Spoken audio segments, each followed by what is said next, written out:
Go fruit yourself. Hey Fruit Bats, it's Freelee the Banana Girl here. Welcome to another episode, and I've got him here today, the Durianrider. Did 568 Ks the other day, on Wednesday. 568 Ks solo. That's crazy. And did you enjoy it? Enjoyed it very much so. Today's he Q&A. He could barely walk when he got home. No wonder. That's a lot of Ks. Alright, so today's Q&A. So we've got some questions here. I asked on my fan page, what questions do you have? And the top 5 questions we would answer. So the number one question with 107 votes is... Do you guys still do cocaine? Oh, that's the next question. Don't tell people. Do you ever drink alcohol, eat tofu or cooked beans, quinoa, nutritional yeast, almond milk? How many veggies do you eat and what kinds? And that's from Thaumasia Ruckman. Alright, so maybe one thing at a time. Alcohol, no. Do we ever drink alcohol? I haven't drunk alcohol since July, I think it was Bastille Day in France, July 2001. Last time I had any alcohol, wine, spirits. I haven't had any alcohol since September, my 25th birthday. I don't know Just what year. 8 years ago. So that was, it's like 8 years ago. Almost 9 years ago, I haven't had any alcohol. I don't miss it. Why don't we miss it? Because it fucking makes you feel shit. And because it's carbohydrates. You know, like it's almost pure carbohydrates. It is. So now we're so carved up, we're having so much fruit, our cells are getting all that nutrition that we don't want to go anywhere else for the calories, for the carbohydrates. And a lot of people don't make that connection. It's really, really important. That's why you see so many people on the paleo diet just smashing the red wine, like Sarah Wilson from I Quit Sugar. She's like, I don't eat carbohydrates, but I love wine, which is alcohol's refined sugar. Look it up. It's just another refined sugar. And she has like malt syrup and like rice syrup. I quit sugar, but I use rice syrup. It's like, what the fuck? It's still sugar. So you know? we don't drink alcohol at all. No. So eat tofu. Do we occasionally? Yeah, I mean like... We try and keep it low protein because we're all about being super slim, super lean. It's a bit like a salty sponge. Yeah, we use it on occasion as a condiment versus like a staple. You know, definitely we use it as a condiment, but not as like a... We use carbohydrates as a staple. Carb addicts. Carb focused. Yeah, because like Sugar addicts. tofu really isn't a high nutrient dense product. Well, it's got a lot of nutrients, but it's too much protein. Not enough carbohydrate for us. Carb-wise, that's what I mean. Okay. When I talk about a high nutrient food, I mean high carb. For humans, we need to eat high carb, so it just doesn't really work. Yeah, but tofu is fine. Organic, non-GMO tofu. Once a week or something. A little bit chopped up in your rice, not a worries. Cooked beans. Occasionally, a few kilos a year. Again, same as the tofu. Same sort of thing. Bit too low in carb, bit too high protein, but fine as a condiment to your high carb meal. Yeah, I agree.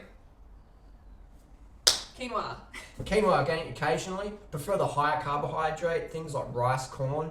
Quinoa is a little bit lower carb. It's still in the moderate carb, but it's we got a prefer bit of protein. high. Oh, it's pretty fatty. It can be fatty, can't it? Yeah, it's a seed, isn't it, quinoa? It is, but it's like rice, corn, sort of seeds, whatever. Oh yeah, no, but rice nuts, is very whatever. high carb. Like Yeah. We try and keep the quinoa occasionally, but more rice, corn, potato, higher carb. Yeah, we like to go straight to the source, straight to the high carbs. Don't muck around with anything down here. You know, the more protein and the more fat foods. We don't want that. Use those as condiments. Just occasionally. Condiments. They're not staples. They're condiments. It's not going to hurt you. Nutritional yeast. We avoid that. Like if it's in something when we go out and eat, then we're going to eat it. We're not going to like say, oh, has that got nutritional yeast? So maybe we definitely don't cook with it or anything. A little jar a year, perhaps, as a condiment. But we would avoid it. You know what I mean? It's like it's something that we wouldn't avoid it like we avoid animal products. We wouldn't buy it, but if it's on a salad or something, we'll still eat it. Yeah. But if it's animal products, we say no. You can get away with a little bit of this here and there. You don't have to be a jar a year. A purist. You can get away with a little bit of this. But we don't go out of our way. Some people say, oh, it's really good for you and stuff, but no, I don't agree with that one. Okay. It's not bad, it's not good, it's sort of like neutral. How many veggies do you eat and what kinds? What's the definition of vegetables? Corn is a vegetable, rice is a vegetable, potato is a vegetable, lettuce is a vegetable, celery is a vegetable, the weeds that just put out the garden, they're a vegetable. So it depends on your definition. Greens? We love veggies. We love veggies, but we don't eat a lot. I mean, like greens, I might have like half lettuce head every time I have baked potatoes. I might have like 3 lettuce heads per week. And I might have some cauliflower here and there, broccoli, but generally not a lot of vegetables. So. No, we eat a lot of vegetables, but not the green leaf the green vegetables. variety. Yeah, I think that's what this person is referring to. So hopefully that answers that. Let's go Lots on. of veggies, but not as much green ones. Yeah. Carbohydrate rich. People say, "What don't want to focus on the nutrient?" Like, how are you gonna get calories from lettuce? Yeah. I get heaps of greens, get my calories from greens. Yeah, a lot of people tell me, they're like, oh, you eat too much sugar, you gotta focus on greens. Like, I get most of my calories from greens. I'm like, you just can't survive that way. And then you end up obese like Vittorio Botenko because you fill up on greens and then you go to sneak out the cheese and all the other stuff to make you obese. Greens are great, but they're a condiment. You gotta have a staple. Yeah. It's gotta be a banana, a date, a mango, It's gonna be potato, sugary, rice, high carb. sugary staple. Yeah. Okay, so the next question is, are we up to the third already? Yeah, we are. I don't know. Are we? Keep going. What was the next one then? 8 minutes to be done. Maybe keep it 10 Okay, or something. Sarah, Catherine, Louise, Pasco. Can you please explain water retention? Exclamation, Water retention. exclamation. How much can you hold? How long does it take to get rid of? What foods apart from sea salt cause it? Or salt cause it? Do you want to answer this one or should I answer it? Well, you can start. Like, you love Salt stores more water in the body. 100 times. The same weight roughly. So 100 grams of salt, a few kilos of water there. So we 1 can- gram of salt is 100 grams of water retention. So 10 grams of salt is a kilo of water retention. So if you have 50 grams of salt a week, it's about 5 kilos of water retention, unless you're doing some exercise in the open air, sweating it out. Bikram yoga doesn't count because it doesn't really pump your lymphatic system. You sweat, but you don't pump your lymphatic system like do cycling, running, not even really swimming, but things that make you sweat, outdoors breathing. That's what gets the sodium retention out. Gets it out quick. Yeah. Tomatoes, a lot of people have allergies to tomatoes, Freelee. I was not as her, she stores a My bit of face. water retention if she eats tomatoes. So it depends as well. Salt, keep your salt intake lower. Lower's better. No, definitely. It makes such a difference. When I started eating low sodium, the weight just started to really come down quite quickly. I mean, imagine some people who are like 200, 300 pounds coming to this lifestyle, starting to eat super low sodium. They're going to drop a whole lot of water weight, even within the first week or so, or a couple of weeks. Especially they want to bike a bit. Yeah, because a lot of people think, like if they're carrying weight, they're like, oh, it's just fat. I'm just fat, that's all it is. But I'm telling you, you can carry a lot of a water weight. lot. You can carry like a small child on your body. More than that. Water weight, depending on who you are. But I seriously was. With, I've lost over 40 pounds, and a lot of that was actually water weight. Because my body really used to hang on to it. Because I wasn't as fit, I wasn't as healthy. Now my body's more efficient. I've been on this lifestyle over 7 years, so the body's healthier, more efficient. So you've got to be patient, keep the sodium low. Less is more, as Harley said. 1,000 to 1,500 milligrams a day. And your taste buds are going to, adjust. Yeah. And you're going to start to enjoy low sodium dishes. Like, I can't stand when it's too salty now. Can't eat it. It's just like that. It just turns my taste buds off. So I hope that helps. Is there any other I'll add quickly. Water retention can be from hormonal rebalancing. So someone's come from calorie restriction, like 1,200 calories a day, with Michelle Bridges' 12-week body transformation, phentermine addiction pill lifestyle, and then they get into some calories, and then the body starts to hold more water because now the hormones are rebalancing from all the metabolic damage on Michelle Bridges' Sarah Wilson I Quit Sugar program, Dr. Atkins, Fatkins, paleo, primal fad diet restriction, carbs are bad for you. Dr. Atkins dead at 258 pounds of heart disease. They're on that program. They get to this lifestyle. They're starting to put a bit of weight on because their hormones are starting to rebalance. They're storing a little bit more fluid, bone density's going up, muscle glycogen is you got to get through it. Got to get through it. Yeah, you So got to just get through it. embrace Be it. patient. So that can cause a lot of weight gain, but it's water retention mainly. It's not fat. It's hard to fucking gain fat. But as your hormones balance out, when someone starts doing steroids, they often have more water retention because their hormones are going up. Look at these quads, like steroid quads. So when your testosterone levels go up, ladies, you can store more fluid as well. Same with guys as well. So just focus on the health and long-term fitness. Everything will slim out over time. But when you try and micro control everything, you're gonna fuck up 100%. Yeah. Good. Well said. Listen to us. We're the fittest, leanest, healthiest, drug-free couple on the planet. Yeah, just all year round. It's not hard. All year It's round, tasty. for years. It's tasty. And look how much we eat. I exercise every second day. Okay, not every day. I'm pretty lazy, right? Anyway, let's get We to are the lazy. let's get to the Just next see how question. messy our house is. Tanya Tony Rouse, if you're a beginner to the fruity lifestyle and haven't started working out yet, will this be detrimental to your body and make you gain weight? If you It's haven't, not that it's making you gain weight. It's that you're likely coming from metabolic damage if you do gain weight. Like, every female that I know has come from a past of dieting. So Keep going. I'll just read this question. Well, every female I know has come from a past dieting, including myself. So I came to lifestyle, I gained a bit of weight, I had metabolic damage, so I had to go through that rebound sort of stage before my body healed and balanced out and the weight started to come down.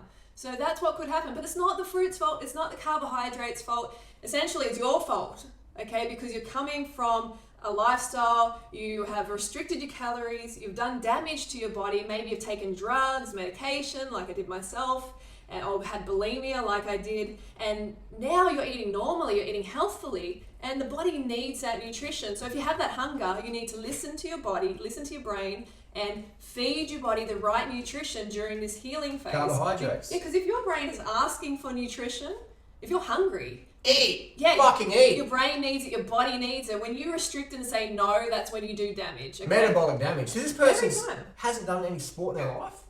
Who said that? You said that. We haven't started working out yet. Will this lifestyle be detrimental to my body and actually going away? Yeah, most people do some form of exercise. This person, if you're a beginner to the fruity lifestyle and haven't started working out yet, will this be detrimental to your body and make you gain weight? So this person's never done any real consistent fitness in their life. Does that make sense? Yeah. So that's actually. I had to read that about 10 times because I can't comprehend someone who's never done sport in their life. But in reality, that's most people. Most people have never done consistent sport in their life. Isn't that right, Figsy? The Figsy just keeps going off. Figsy's going, yeah, that's correct. So did a little kiss. It's crazy.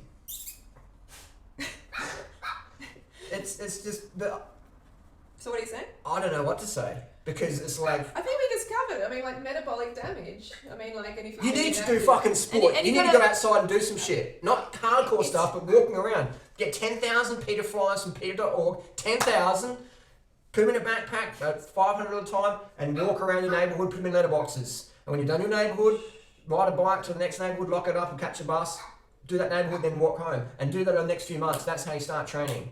If you want to get lean, fit and strong and slim and feel great and fit that tight dress or slim jeans, you got to do some fucking sport and you got to carb up. It's just healthy. It's healthy. Move your body. Body's a machine. It has to be moved. No more of this, I don't like to sweat, bullshit. Get outside and save the planet. Use your body to do it. Yeah, definitely. Regular, consistent exercise. That's my secret. You know, I've been doing this for over 7 years. I've been exercising that whole time, but not a lot, just consistently. You know, not even every day. He sees it. Trust me, I sleep in most days. Why has Freelee got such a flat stomach? Of all the girls in the raw food movement, why do most of them cover them up? But Freelee's half naked half the time. I never restrict my calories. She's fitter. Never restrict my carbohydrates. Why are my legs so lean? Because I'm fitter than other guys. Because I eat more. When you eat more, you can fucking do more in life. All right, let's get to the next question. Last question. No. How many more have we got? 2 more. Two more. What are your thoughts on bread, provided it's vegan and low fat, of course? Well, personally, bread is one of those things. If you buy it from the supermarket or the bakery, it's full of salt.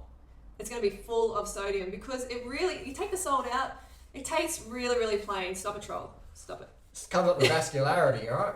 Most people got sodium retention covering their legs. You look at the labels on bread, look at the sodium content, it's generally like 800 milligrams or more per 100, isn't it? Yeah, so they get huge.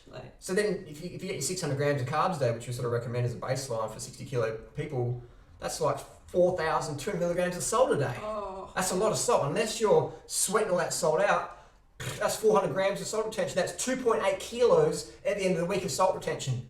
That's huge. And that's not fat, folks. You know, that's not fat. That's water retention on your body. That's almost 12 kilos a month of water retention you could store if you sedentary sit on your ass and go, hey guys, I'm getting fat on this program. No, you load up on the salt and moving your fucking ass. Yeah, a lot of people say, oh, bread makes you fat. Salt makes you fucking bloated. And that's not fat, that's bloatation, water retention. Yeah, so you have to differentiate between the two. Get a scan, get a DEXA scan that tells you exactly how much water weight you got, how much muscle, bone and fat you have. Do it every day for 6 months and then it'll cost you probably $20,000, but you understand how the human body works. Otherwise, stop micro-analysing, controlling, fucking low down the sodium, low down the fat, eat like us, you look like us. Make your own bread if you want, and you can keep an eye on the salt. But we recommend things like corn pasta's better, and potatoes are better, and fruit is better. There's better options. It's less salt. Yeah, so it depends on how much you want a slim body and you want to feel your best. Don't eat bread if you want to be lean because bread's too salty and the salt retention makes you hold more water. Yeah. Great. Okay. Next one, what is your opinion on sunscreen and using microwaves? Microwaves, I'd say avoid them. Yeah. There's been information on that in the net. Sunscreen is better to use sunscreen and get burnt. Try and use, more natural ones. Best bet is try and cover your skin with some like little sun arms or a visor on your helmet or whatever. That's what I do. But I do use sunscreen on occasions, back of my ears or my nose or whatever when I'm doing the long Ks in January. Yeah, the conventional stuff has been linked to cancer actually, because like if you're putting on all these chemicals on your skin and then the sun heats it up, it becomes carcinogenic. So you don't really want that on your skin. Your skin's your largest organ. So something like the organic, what is it, zinc and stuff like that. Just look it up. Yeah, Organic healthy sunscreen. There's plenty of articles on it. I mean, even coconut oil has like an SPS of 8 or something. You just don't want to get burned. Yeah, stay out of the sun in the hottest time of the day. Or just cover up with some lycra arm warmers on your bike. I use them all the time. I did that 568-kilometre ride and put my little arm and leg covers on. Not a worries. Avoid getting burnt. Yeah, I've been burnt a few times in my life in the past. That's for sure. When you burn your skin, you damage your skin. Yeah. All right. That's it. Yeah, I think that's all the questions we have. Post more questions down below. The questions get the most thumbs up. We'll answer them. That was fun. What are you doing now? Ow. I'm gonna go and. So we might have dinner tonight. Are we gonna have dinner or something tonight? Whatever. Every Might night's a have a feast. curry, might have a vegan curry. Every in day's a town. feast. That's the beauty of it. You can have, some takeaway food You here can and there. socialise, you can eat whatever you want, Just you can be be lean and discerning. healthy and be high energy. Yeah. And we're not running on caffeine right now. This is natural energy. This is passion this is to help people. This is Help banana yourselves. smoothie. I've got my bananas in here. Yeah, baby. About 15. All right, time to go. Don't forget to go fruit. Or root yourself. We'll see you soon. Banana Girl.